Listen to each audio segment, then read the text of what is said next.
नमस्कार विद्यार्थी मित्रमैत्रिणींनो. आपण भूगोलाचं तिसरं प्रकरण मानवी वस्ती आणि भूमी उपयोजन याचा शेवटचा थोडासा काही भाग राहिला आहे ते बघणार आहोत. तर प्रकरण संपल्यानंतर स्वाध्याय जो काही दिलेला असतो, तर त्या स्वाध्यायाच्या नंतर या ठिकाणी एक आपल्याला स्वाध्यायाचाच भाग आहे समजा तो, की प्रश्न क्रमांक 8 खालील उतारा वाचून प्रश्नांची उत्तरे लिहा. म्हणजे बघा, की प्रश्नपत्रिका जी असते आपलं, तर त्या प्रश्नपत्रिकेच्या स्वरूपमध्ये येतं, की काही वेळेस भूगोलाच्या संदर्भातील जे काही उतारे असतात किंवा आपला जो काही वृत्तपत्र असतं, पेपर जो असतो, तर त्या पेपरमध्ये सुद्धा भूगोलाच्या संदर्भात म्हणजे जसं एखादी भूकंप आलेली घटना असेल किंवा एखाद्या ठिकाणी सुनामी आला असेल, तर अशा ज्या काही घटना असतील, तर त्यांच्या संदर्भात काही लेख येतात आणि त्याचा उतारा देऊन त्या ठिकाणी त्या उतारावरची काही प्रश्न आपल्याला विचारलेली असतात. तर तशा स्वरूपाचा या प्रकरणाच्या शेवटी स्वाध्यायामध्ये आपल्याला एक उतारा दिलाय. तो उतारा वाचायचा आणि त्यानुसार त्या संदर्भात प्रश्न जी काही विचारली 4-5 तर त्याची उत्तरं आपल्याला या ठिकाणी शोधायची आहेत. आता सर्वात अगोदर आपण उतारा वाचू. बघा, की खालील उतारा वाचून प्रश्नांची उत्तरे लिहा. असं विचारलेलं आहे. आता विविध प्रकारच्या मानवी वस्त्यांमध्ये पाडे, खेडी, छोटी शहरे, मोठी शहरे, सर्वदूर ठिकाणे, नगरे आणि नगरांचे समूह समाविष्ट आहेत.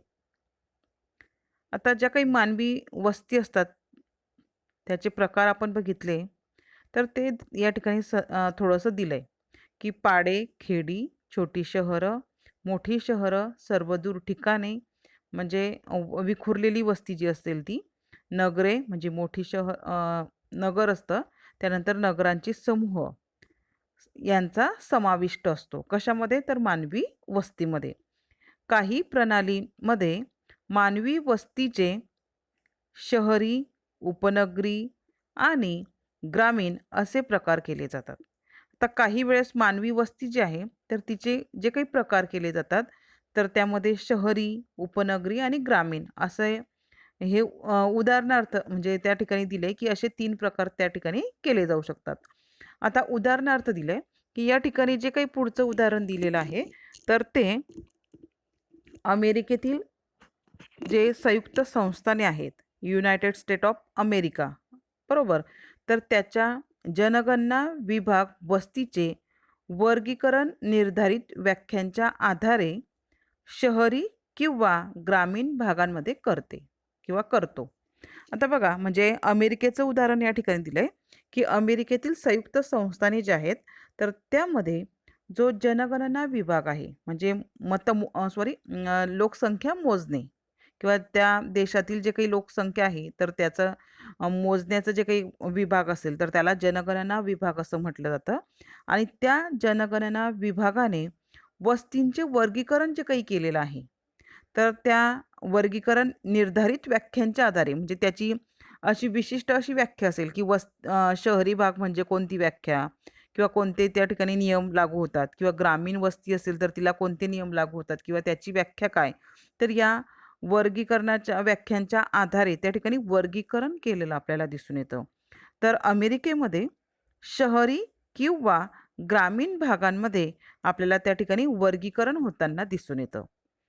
पुढे दिलंय, लहान वस्त्या जसे की पाडे आणि खेड्यांमध्ये कमी लोकसंख्या आणि सेवांमध्ये प्रवेश मर्यादित आहे. आता खेडं जे काही गाव असतं कोणतंही, तर त्या खेडेगावामध्ये सर्वात महत्त्वाचं काय, की पाडा असेल किंवा छोटं खेडं असेल, तर त्या ठिकाणी शहरी भागापेक्षा लोकसंख्या ही कमी असते. आता हे अमेरिकेचं असेल किंवा भारताचंही असेल, तर आपल्याला हे कॉमन दिसून येतं, की भारतात सुद्धा शहरी भागांपेक्षा खेडंगाव जे असेल, छोटं गाव असेल, पाडा असेल, तर त्या ठिकाणी लोकसंख्या आपल्याला मर्यादित किंवा कमी दिसून येते. त्यानंतर पुढे काय दिलंय, की सेवांमध्ये प्रवेश मर्यादित आहे. आता ज्या काही सेवा असतात, तर त्या शहरी भागांमध्ये आपल्याला दिसतात. आता सेवांमध्ये कोणत्या असतील किंवा वाहतुकीच्या सुविधा, दळणवळणाच्या सुविधा असतील किंवा दुकानांच्या संख्या असतील, जे काही मॉलच्या संख्या असतील, तर ह्या ज्या काही सेवा आहेत, तर या सेवांमध्ये प्रवेश मर्यादित आपल्याला दिसतो, की खेडं असेल बघा, तर खेडेगावात तुम्हाला लोकसंख्या कमी असेल, तर अशा छोट्याशा गावात किंवा अशा छोट्याशा खेड्यामध्ये तुम्हाला मोठा मॉल दिसणार नाही. बरोबर? तर हेच त्या ठिकाणी दिलंय, की जे काही छोटं खेडं असेल किंवा पाडा असेल, तर त्या ठिकाणी लोकसंख्या कमी असते आणि सेवा ज्या असतील, विविध सेवा ज्या आहेत, तर त्यासुद्धा मर्यादित आपल्याला दिसून येतात. त्यानंतर मोठ्या प्रकारच्या वस्ती, जसे शहरं, जास्त लोकसंख्या, उच्च घनता आणि सेवांमध्ये अधिक प्रवेश आहे. आता जे काही मोठं गाव असेल कुठलंही, तर त्या मोठ्या प्रकारची शहरं असतील किंवा वस्ती असेल, तर त्यात काय दिसतं आपल्याला? लोकसंख्या ही जास्त असते.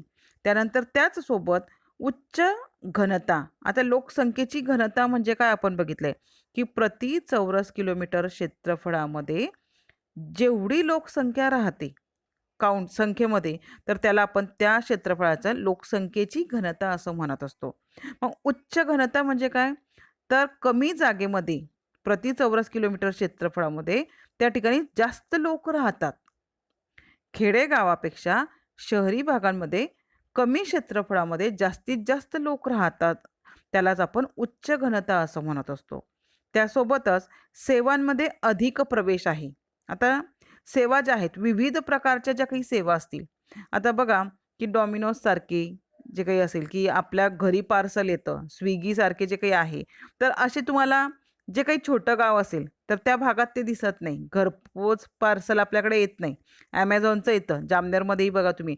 पण स्विगीसारखं जे आहे, की अन्नपदार्थ जो काही असेल, तर तो आपल्या घरी अजून तरी येत नाही जामनेरमध्ये. म्हणजे छोटं गाव असेल, हे फक्त जामनेरचं मी एक उदाहरण दिलं. असं जे काही छोटे अजून यापेक्षा जामनेरपेक्षाही अगदी छोटं जे खेडं असेल, तर त्या खेडेगावात अगदी नेटवर्कचा इश्यू असतो बघा, की अशा ज्या विविध सेवा आहेत, तर त्या कमी असतात आणि त्या मानाने जे मोठं शहर असेल, तर त्या मोठ्या शहरांमध्ये आताच्या काळात आधुनिक ज्या काही विविध सेवा आहेत, तर त्या आपल्याला अधिक दिसून येतात. पुढे दिलंय, उदाहरणार्थ खेड्यात फक्त 1 किंवा 2 सामान्य स्टोअर असू शकतात. तर मोठ्या महानगरात अनेक विशिष्ट स्टोअर आणि चेन स्टोअर असू शकतात. आता खेडं असेल, स्टोअर म्हणजे दुकान कोणतंही. किराणा दुकान वगैरे बरोबर. तर खेडं असेल, तर त्या खेडेगावात 1 किंवा 2 किंवा 3 जास्तीत जास्त स्टोअर म्हणजे दुकान आपल्याला दिसून येतात. परंतु मोठं जर महानगर असेल, मुंबईसारखं जर शहर असेल, तर त्या ठिकाणी अनेक आपल्याला मोठे स्टोअर जे असतात. चेन स्टोअर म्हणजे काय? साखळी पद्धत असते. आता डी-मार्ट जे आहे किंवा बिग बाजार जे आहेत, तर यांची साखळी असते, की ते मोठ्या-मोठ्या शहरांमध्ये 2-3 असू शकतात किंवा प्रत्येक शहरात त्याची साखळी असते. बरोबर, सारखाच माल त्या ठिकाणी मिळत असतो. तर असे चेन स्टोअर असू शकतात. हे आपल्याला कुठे दिसतात? तर मोठे जे काही महानगर असतात त्या ठिकाणी.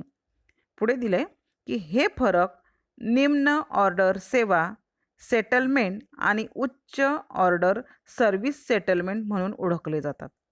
हा जो काही फरक आहे, की सेवा देण्याचा, की म्हणजे सामान्य स्टोअर कमी खेडेगावात, मोठ्या शहरांमध्ये मोठे स्टोअर आपल्याला दिसून येतात. तर याला त्यांनी काय नाव दिलंय, की निम्न ऑर्डर सेवा म्हणजे कमी दर बरोबर आणि उच्च ऑर्डर सर्व्हिस सेटलमेंट म्हणजे उच्च दर्जाची जी काही सेटलमेंट आहे किंवा जी सर्व्हिस आहे, तर ती आपल्याला शहरी भागांमध्ये दिसून येते. पुढे दिलंय, की मानवी वस्तीची कार्य देखील भिन्न आहेत. आता मानवी वस्तीचे आता हे आपण लोकसंख्या किंवा त्या ठिकाणचे जे काही स्टोअर होते किंवा सेवा ज्या होत्या त्याच्यानुसार फरक केला, की ग्रामीण भागात काय आणि शहरी भागात काय. तसंच पुढे दिलंय, की मानवी वस्तीचं कार्य जे काही आहे, तर त्या कार्यानुसार सुद्धा आपल्याला भिन्न जे आहे, तर ती भिन्नता दिसून येते.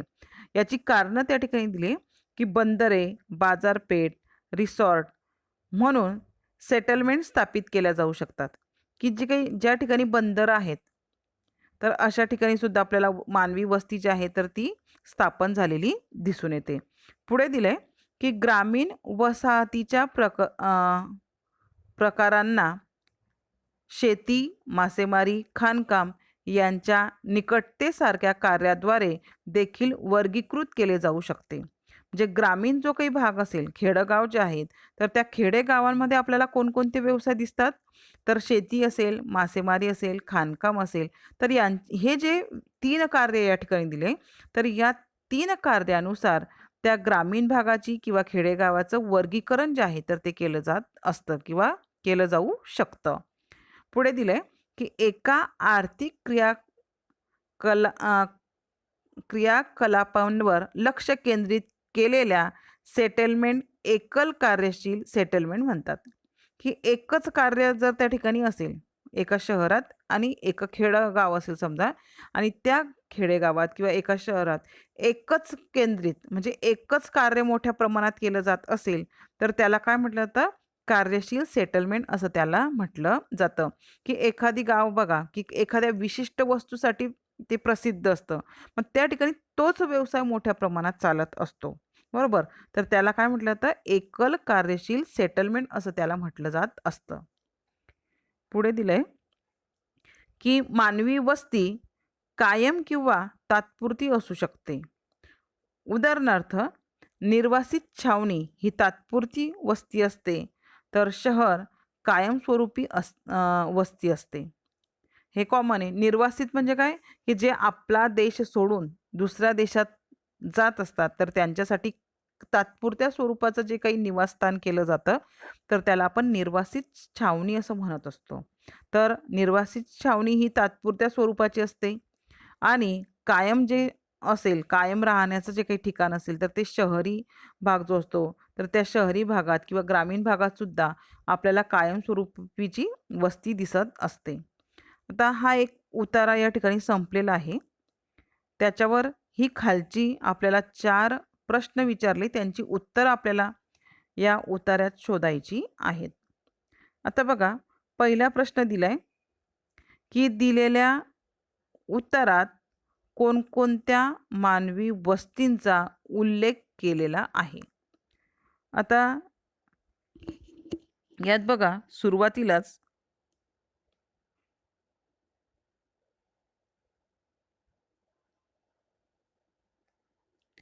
आपल्याला उल्लेख दिला. आता प्रश्न बघा, प्रश्न लक्षात आला असेल, की मानवी वस्तींची कोणकोणती नावं आहेत बुवा आलेली या उत्तरात. आपल्याला असं विचारलंय, की दिलेल्या उत्तरात कोणकोणत्या मानवी वस्तींचा उल्लेख केलेला आहे.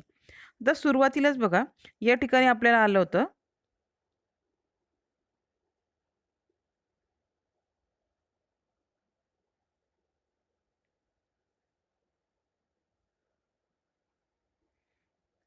पाडे, नंतर खेडी, नंतर छोटे शहरं, मोठी शहरं, नंतर काय आलं होतं सर्वदूर नगरे, सर्वदूर ठिकाणे किंवा नगरे, नंतर पुढे आलं होतं आपल्याला आणि नगरांचा समूह. हे जे काही आहे बघा, इथून मानवी वस्ती, तर नगरांचा समूह इथपर्यंत जे काही आहे तर त्याचं उत्तर दिसतं. बघा, आता दिलेल्या उत्तरात आपल्याला बघा पाडा, खेडी, छोटी शहरं, मोठी शहरं, सर्वदूर ठिकाणे, नंतर नगर, नगरांचा समूह या ज्या काही विविध वस्ती आहेत, तर यांचा उल्लेख आपल्याला ह्या उतार्यात आलेला दिसून येतो. म्हणजे ह्या वस्त्यांचे प्रकार आपल्याला यात दिसून येतात. ठीक आहे. दुसरा प्रश्न या ठिकाणी विचारलाय बघा, की शहरी आणि ग्रामीण भागाचे वर्गीकरण कशाच्या आधारे केले आहे?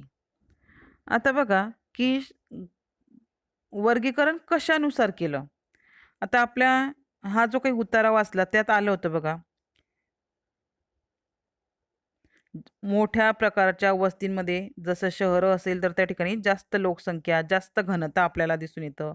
खेडं असेल बघा, खेड्यात आलं होतं, इथे दिसतंय तुम्हाला, की खेड्यांमध्ये कमी लोकसंख्या. मग आपल्याला विचारलेलं तेच आहे, की शहरी आणि ग्रामीण भागाचे वर्गीकरण कशाच्या आधारे केलंय? तर याचं उत्तर आहे लोकसंख्येच्या आधारे, की ज्या ठिकाणी कमी लोकसंख्या असेल, तर त्याला आपण काय म्हणतो? ग्रामीण भाग किंवा खेडं भाग जो आहे, तर त्याला आपण म्हणत असतो आणि ज्या भागांमध्ये लोकसंख्या जास्त आहे, लोकसंख्येची घनता जास्त आहे, अशा भागाला आपण शहरी भाग असं म्हणत असतो. मग उत्तर येईल बघा, की वर्गीकरण कशाच्या आधारे केलंय? तर शहरी आणि ग्रामीण भागाचे वर्गीकरण लोकसंख्येच्या आधारे केलेलं आपल्याला दिसून येतं. त्यानंतर तिसरा प्रश्न आपण बघू. तिसरा प्रश्न दिलाय, की ग्रामीण वस्तीत कोणकोणते कार्य केले जातात? आता शेवटी आलं होतं बघा पॅरेग्राफमध्ये, की ग्रामीण भाग जो काही आहे, तर ग्रामीण वस्तीमध्ये विशेषतः 3 कार्य या ठिकाणी आपल्याला दिलेले होते, की शेती, मासेमारी आणि खाणकाम. ज्या ठिकाणी जे उपलब्ध आहे. आता बघा तुम्ही म्हणाल, की मासेमारी सर्वच ठिकाणी आपण करू शकत नाही, की ज्या ठिकाणी आपल्याला महासागर असेल किंवा समुद्र असतील, त्यांचा किनारपट्टीचा भाग असेल किंवा एखादा तलाव असेल, बरोबर, कालवा असेल, तर अशा ठिकाणी तुम्ही मासेमारी हा व्यवसाय जो आहे, तर तो करू शकतात. किंवा एखाद्या प्रदेशात एखादी विशिष्ट खनिजे सापडत असेल, तर त्या प्रदेशात खाणकाम हा व्यवसाय होत असतो. आणि सर्वात शेवटी शेती हा बहुतेक ठिकाणी करता येतो, की ग्रामीण भागांमध्ये विशेषतः शेती हा जो काही व्यवसाय आहे, तर तो मोठ्या प्रमाणात होताना आपल्याला दिसून येतो. मग तिसरा प्रश्न जो काही आहे, तर त्याचं उत्तर येईल, की ग्रामीण वस्तीमध्ये शेती, मासेमारी आणि खाणकाम ही काही कार्य आहेत, तर ती होताना दिसून येतात किंवा ही कार्य केली जातात. शेवटचा प्रश्न विचारलाय चौथा, की निम्न क्रमसेवा आणि उच्च क्रमसेवा वस्तीतील फरक सांगा. आता निम्न क्रमसेवा आणि उच्च क्रमसेवा म्हणजे सेवा ज्या काही पुरवल्या जातात, बरोबर? तर त्यांच्यामध्ये जो काही फरक आहे, की निम्न म्हणजे कमी सेवा किंवा उच्च प्रतीच्या किंवा जास्त सेवा ज्या काही दिल्या जातात, तर त्याच्यानुसार काय फरक सांगता येईल? याचं उत्तर बघा, की निम्न क्रम सेवा असणाऱ्या वस्तीला एकल कार्यशील सेटलमेंट म्हणतात, की आणि या उलट आपल्याला असं दिसून येतं, की उच्च क्रम सेवा असणाऱ्या वस्तीला बहुविध कार्यशील सेटलमेंट असं म्हटलं जातं, की जे काही निम्न क्रम सेवा असतील, तर त्या वस्तीला एकल कार्यशील सेटलमेंट असं म्हटलं जातं आणि उच्चक्रम सेवा असणाऱ्या वस्तीला बहुविध म्हणजे अनेक कार्य त्या ठिकाणी चालतात. असं जे काही असेल तर त्याला आपण बहुविध कार्यशील सेटलमेंट म्हणजे वस्ती, सेटलमेंट म्हणजेच वस्ती. तर सेटलमेंट असं त्याला म्हटलं जातं. ठीक आहे. या ठिकाणी आपलं आज तिसरं जे काही प्रकरण होतं, मानवी वस्ती आणि भूमी उपयोजन ते संपलेलं आहे. आता मी तुम्हाला WhatsApp ग्रुपवर या प्रकरणाच्या नोट्स पाठवणार आहे PDF मध्ये. तर त्या सर्वांनी कंपल्सरी लिहून घेणे. मी पहिल्या प्रकरणाच्याही नोट्स पाठवल्या होत्या. त्या तुम्ही लिहिल्या असतीलच, असं मी गृहीत धरून आता जे काही तिसरं प्रकरण आहे मानवी वस्ती आणि भूमी उपयोजन त्याच्याही नोट्स पाठवते. तर त्या तुम्ही तुमच्या वहीत लिहून घेणं आवश्यक आहे. ठीक आहे. आता आपण इथे थांबूया.